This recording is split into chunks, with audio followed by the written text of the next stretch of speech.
Drama serial بجو کی آنے والی ایپیسوڈ بہت ہی زیادہ انٹرسٹنگ ہونے والی ہے۔ اس کے آنے والی ایپیسوڈ میں آپ دیکھیں گے کہ روہیل کے گھر آتے ہی شمو کی شکایتیں شروع ہو جاتی ہیں۔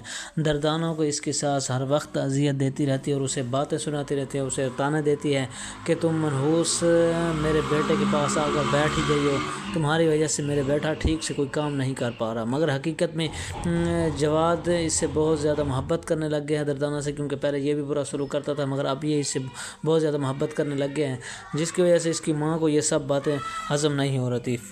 فواد اور بشرا کے درمیان فاصلے مزید بڑھ جائیں گے۔ سکندر ثنا سے اظہار محبت کر دے گا۔ روہیل اور شمو کی لڑائی ہی ختم نہیں ہوتی۔ شمو روہیل سے کہتی ہے کہ مجھے اس سے بالکل بات نہیں کرنے، اس پاگل بجو کے ساتھ نہیں رہنا، وہ ہر وقت مجھ سے لڑتی رہتی ہے، سارا دن گھر کے کام کرتی ہوں لیکن وہ مجھے میری ماں کی باتیں سناتی رہتی ہے۔ روہیل اس سے کہتا ہے کہ میں بجو کو سمجھاؤں گا، وہ آئندہ تم سے لڑائی نہیں کرے گی۔ جواد اور دردانہ ایک دوسرے کے ساتھ بہت خوش ہوتے ہیں، لیکن جواد کی ماں دردانہ کو ہر وقت اذیت دیتی رہتی ہے، کبھی وہ اس کے ہاتھ جلا دیتی ہے تو کبھی اس کے ساتھ کچھ اور سلوک کرتی ہے، مگر دردانہ چپ چاپ سب برداشت کرتی رہتی ہے۔ وہ جواد کو اس بارے میں کچھ نہیں بتاتی۔ اس کی ماں بہت ظالم بن چکی ہے اور دردانہ کو بہت زیادہ اذیت دیتی ہے اور اس بیچاری کا جینا حرام کر کے رکھ دیا ہے۔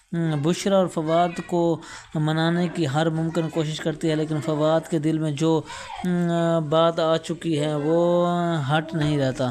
اس کے دل میں بشرا کے لیے بدگمانیاں پیدا ہو جاتی ہیں۔ بشرا اس کے بغیر نہیں رہ سکتی، وہ بہت زیادہ روتی ہے لیکن فواد پر اس کا کوئی اثر نہیں ہوتا۔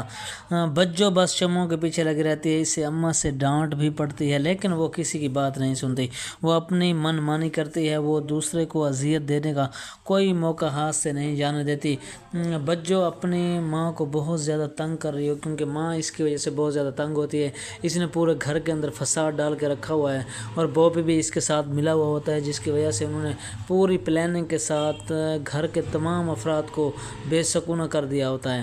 ماں ان کو بہت زیادہ سمجھاتی ہے کہ بجو تم کچھ تو خیال کرو، میری عمر کا کم از کم خیال رکھ لو، گھر میں تم کسی کو خوش نہیں رہنے دیتے، اس کی باتیں اس کو سنا دیتی ہو، اس کی باتیں اس کو سنا دیتی ہو، گھر میں کچھ تو خیال کرو، اپنی بھابھی کو ہی دیکھ لو، وہ کتنے اچھے سے رہتی ہے مگر تم اس کی باتیں اس کو سنا دیتی ہو، بشرا کی باتیں شمو کو سنا دیتی ہو، شمو کی باتیں بشرا کو سنا دیتی ہو، جس کی وجہ سے پورے گھر میں فساد پڑ رہتا ہے۔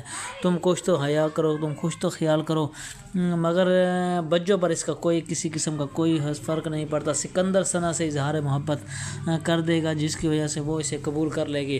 شمو کی ماں بھی بہت زیادہ پریشان ہوتی ہے کہ آخرکار میری بیٹی کے ساتھ اتنا بڑا ظلم کیوں کیا جا رہا ہے، وہ گھر کے سارے کام بھی کرتی ہے، اس کے باوجود اسے باتیں سناتے ہیں۔